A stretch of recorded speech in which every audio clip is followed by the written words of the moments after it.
It's been so much has happened this week. Amy has new boobs. There's just a lot going on.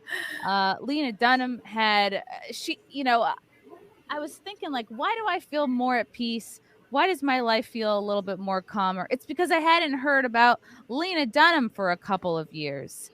And now she's back. She's back on the prowl. She is having a so-called rebirth. And yikes. I don't mean to sound shallow, but if I am a mega celebrity and I am coming out for the first time in a long time in a rebirth, like, I'm going to hit the gym a couple times. I'm going to, I don't know, not wear like a tarp. Like, there's another version of this picture. She's basically wearing like the coat of many colors because that's the only thing that fits. And not it's to ugly. It's ugly. Thank you. So she's back. She's more bloated than ever.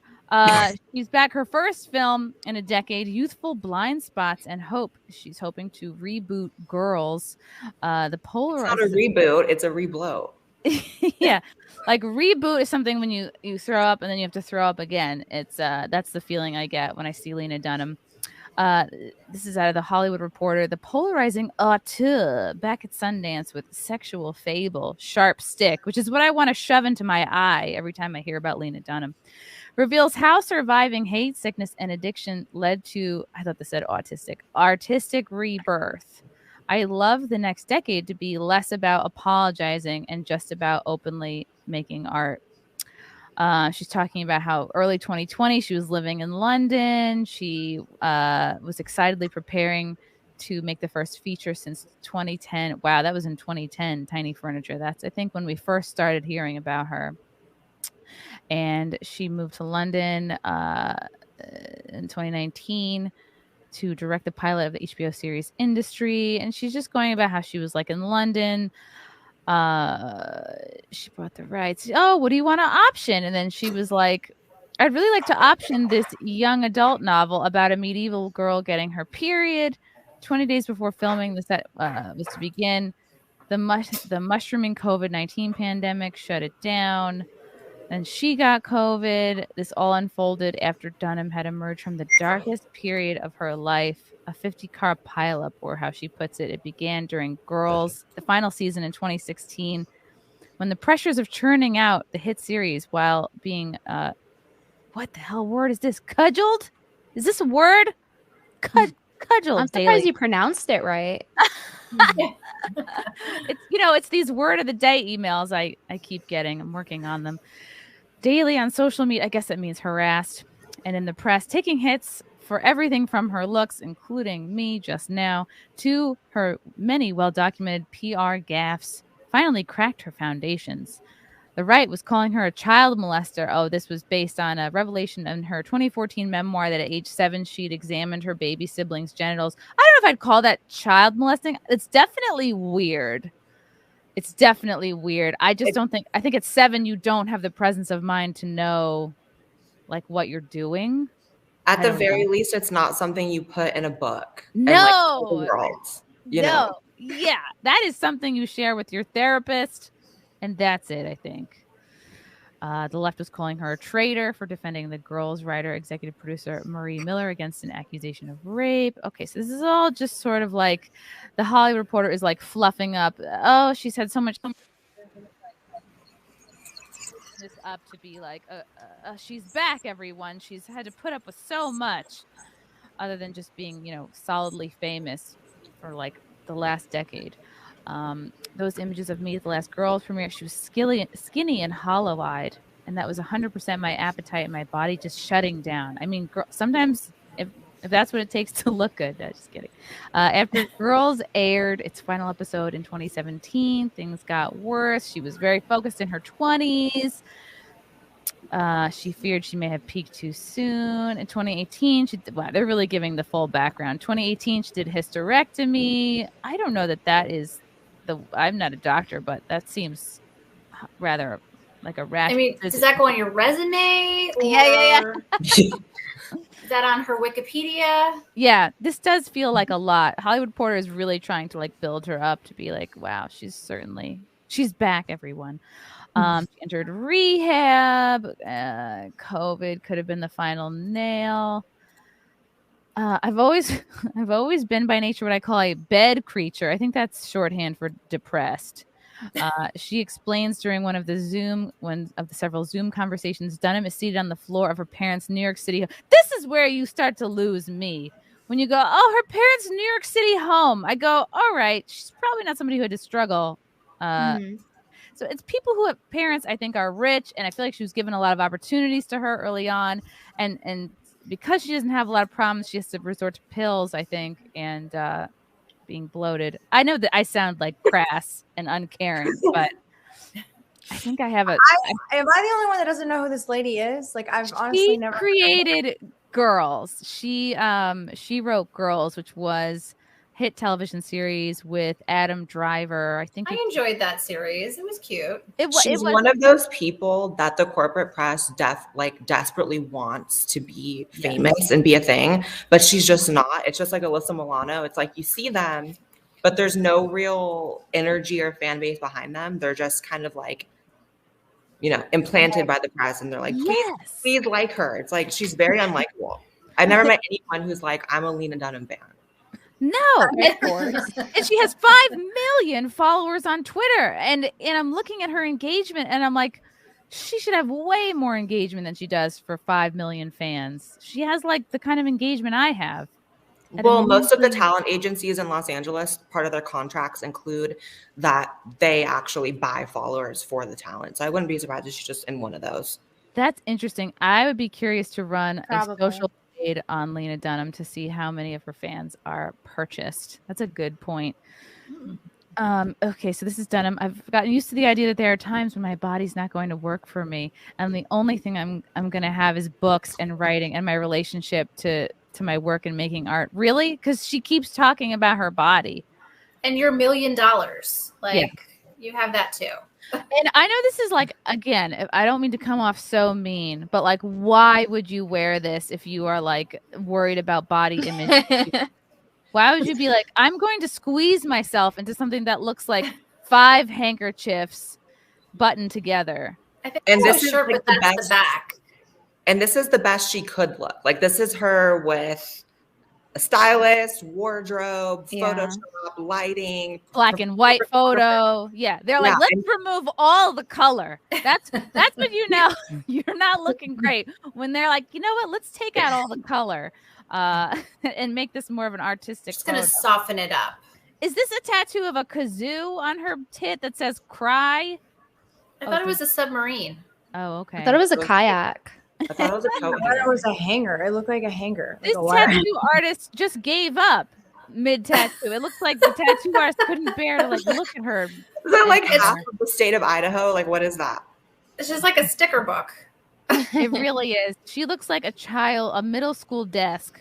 It's just covered with random doodles. And I don't understand, like, I know maybe Rihanna started this trend of like the under titty tattoo, but I think this looks good on almost no one. No. Yeah, I agree. Also, I ran the Twitter audit thing for Lena Dunham. How quick!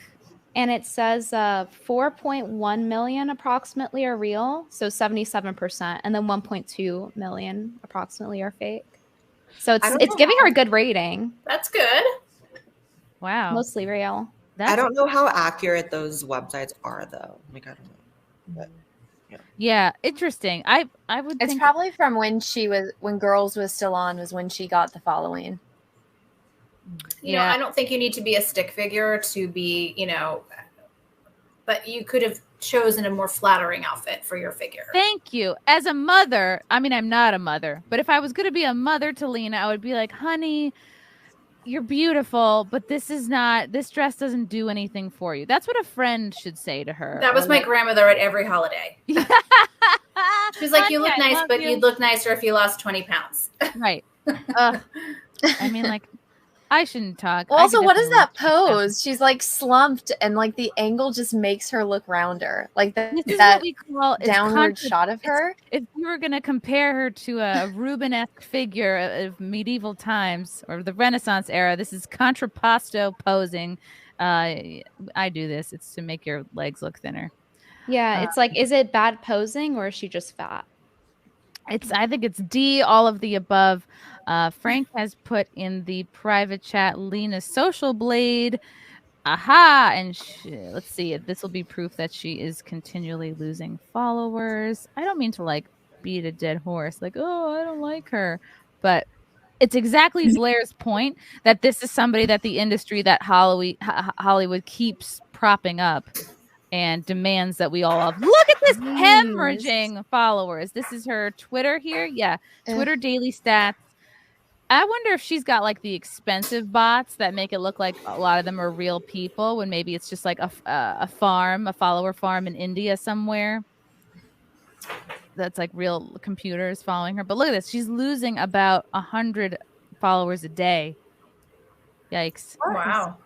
This is a lot. The red numbers are all what she's losing, and then like the plus green is what she's gaining. Last 30 days, she's lost over 4,000 followers on Twitter. I guess I just don't understand, like, even more than that, like, what she's bitching about. Like, she's mad that people found it grotesque that she wrote about molesting her sister or whatever. Like, why would you say that then? It's also a normal response to hearing that. You'd be like, ooh, I'd rather not. April 2020, pandemic finally set in. This is very long and possibly boring. So let's just get through this. This is like this whole story. It's like, I don't know. I kind of have no sympathy for someone who it appears has had everything handed to them, from rich parents to loads of opportunities to like ultimate creative freedom. Like, she hasn't had to like work a day job. She's not like in between making fraps, I submitted this script. It's like, no, she's got nothing to do other than not look like this and pursue her art. Let's see. She has a Mexican hairless pug named oh, come on. Once you're getting into the rescue dog. This is her entire life in one article. Yeah. I don't. And yet it's so fucking painfully boring. Yeah. She has the early days of the pandemic. Of course. How else would you spend the pandemic days other than gorging yourself on a certain type of movie, mostly from the 1970s? Oh, this is so like self sort of masturbatory.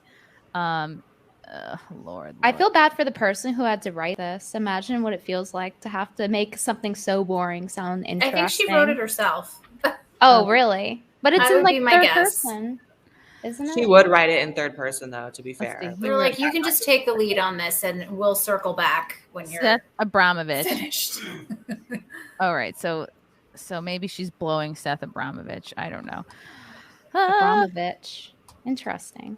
Yeah, she's one of those people that, like, even the most lived out people that I know, I've never heard anyone be like, yeah, like, I love Lena Dunham. Lena Dunham's that girl. Like, just never. Yeah.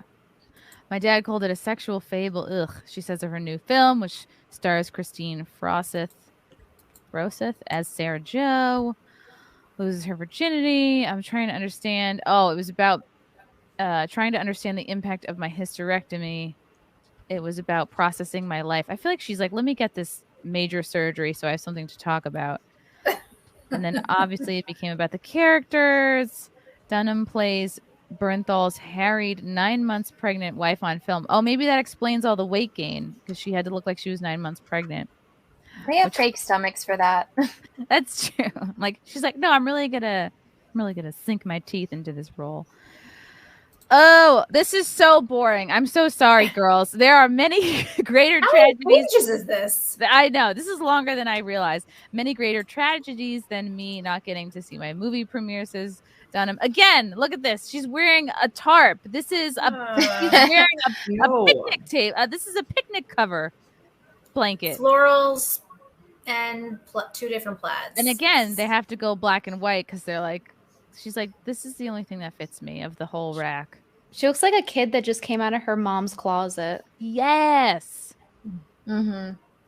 Okay, there are many. Does it have anything in there of how she tried to kiss Brad Pitt on the red carpet?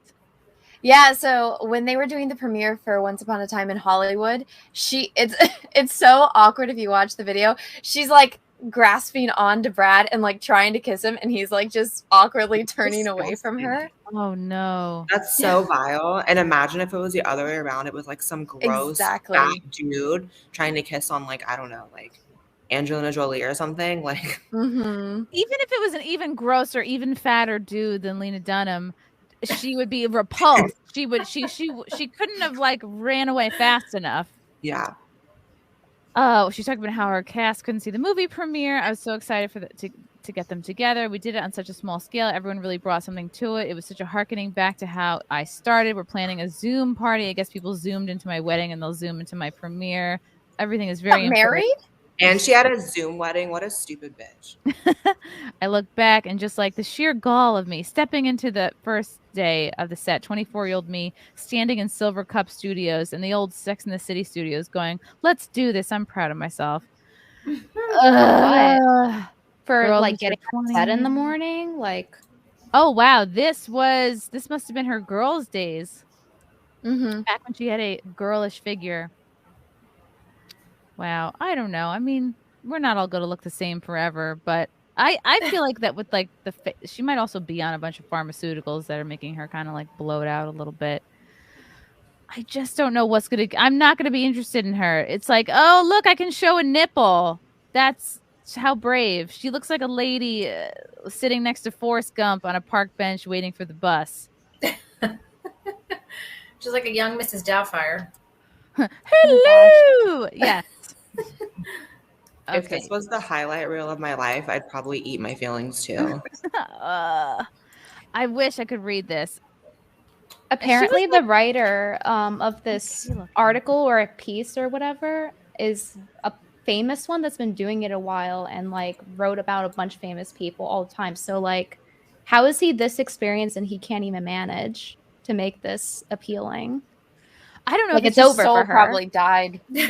I'm like, is it my ADD unable to read through this article and like find something that's interesting? But it's just, again, like this really is her whole life. I can't believe it's still going. Yeah, it's still going. It's still going. Sharp Stick. Does anybody want to see Sharp Stick at this point? Oh, this is from Sharp Stick. Oh, I'm like, this is interesting because she's not in the frame. It's about processing life. That's the best part of the article. It's the only picture of her in it. And I just feel like we all go through hardship, but she talks about it like she's the only one in the world who goes through anything. There are things I said in my 20s and 30s that I apologize for because I knew they came from a place of ignorance and lack of awareness. It's just like, just shut up already. Like, just create, do good work. If it's good, you'll be recognized for it. I like how she says it past tense, like she still thinks that she has awareness now. She still lacks awareness. Is this a recent photo? Oh, dear God. That's her and her husband. This is September. This is September, guys. Oh, something's wrong with her. How is it this long? This poor girl. She's not wearing a bra. First of all, if I were her size, I would invest heavily into some shapewear. I would put as many Skims on my body as I could possibly pull up. Poor thing. I feel like this is like not a well person. It looks like a curtain. It is a curtain. This purse wants out, you know? All right, let's see. Is there anything else interesting? Oh, here she is in the tarp. Lena renewed on the cover of the Hollywood Reporter. They're really pushing her. They're like, if you could just cover yourself in this tarp a little bit more. Yes, darling. Beautiful, beautiful. Her and shower curtains.